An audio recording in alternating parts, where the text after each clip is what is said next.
নমস্কাৰ জবৰ নতুন ভিডিঅ' এটাত স্বাগতম জনালোঁ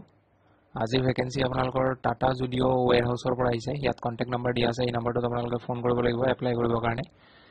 এপ্লাই কৰাৰ আগতে ডিটেইলছখিনি জানি লওক পোষ্ট আছে ইয়াতে picking and packing loading and unloading SIP level infantry footwear এইবোৰ বিভিন্ন ধৰণৰ ইয়াতে পোষ্ট আছে ওৱেৰহাউছত কাম কৰিব লাগিব কোৱালিফিকেশ্যন 10 পাছ 12 পাছ কৰা হ'লে এপ্লাই কৰিব পাৰে জেন্ডাৰ মেল ফিমেল দুইটা এপ্লাই কৰিব পাৰিব টোটেল ভেকেন্সি 120 টা আছে আৰু ডিউটি টাইম আপোনালোকৰ 9 আৱাৰ্ছ ডিউটি কৰিব লাগিব 9 ঘণ্টা ডিউটি কৰিব লাগিব যেটো দৰমহা পাব হেতু 14600 টকা আপোনালোকৰ দৰমহা দিয়া হ'ব আৰু যদি ওভাৰটাইম ডিউটি কৰে তেতিয়া হলে 1 ঘণ্টাত 140 টকাকে আপোনালোকৰ এড হৈ গৈ থাকিব প্লাস হৈ গৈ থাকিব স্যালাৰি লগত আৰু এটা মাহত আপোনালোকৰ টোটেল ওভাৰটাইম যদি ডিউটি কৰিব বিচাৰে আপোনালোকে 90 মানে 90 ঘণ্টা ডিউটি কৰিব পাৰিব এটা মাহত আৰু 4 আৱাৰ্ছ ওভাৰটাইম ইন এ ডে মানে এদিনত আপোনালোকে ম্যাক্সিমাম 4 ঘণ্টা ওভাৰটাইম ডিউটি কৰিব পাৰিব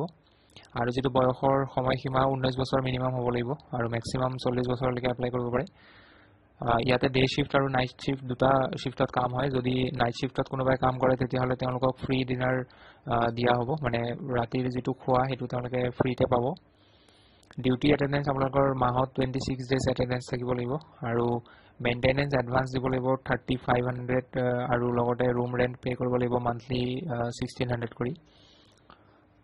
এপ্লাই কৰিবৰ কাৰণে ডকুমেন্টছ লাগিব আধাৰ কাৰ্ড লাগিব পেন কাৰ্ড লাগিব মাৰ্কশিট লাগিব আৰু বেংকৰ ডিটেইলছ লাগিব আৰু মই যেহেতু কলো দুটা শিফটত ডিউটি হ'ব মৰ্নিং শিফট মানে ডে শিফট যেটো হেতু 8 am ৰ পৰা 5 pm লৈকে হ'ব আৰু যেটো নাইট শিফট হয় হেতু 7 pm ৰ পৰা 4 am লৈকে হ'ব ইন্টাৰভিউ ডেট আপোনালোকৰ ইয়াতে দিয়া আছে 8 10 13 15 জুন 2025 আৰু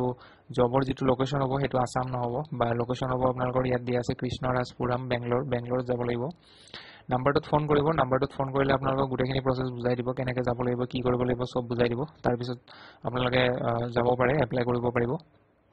এখিনি আছিল কিবা যদি বুজি নাপায় কমেন্ট কৰি দিব সো লগ পাম পুনৰ এটা নতুন ভিডিঅ'ত আজিলৈ আহো নমস্কাৰ জবৰ নতুন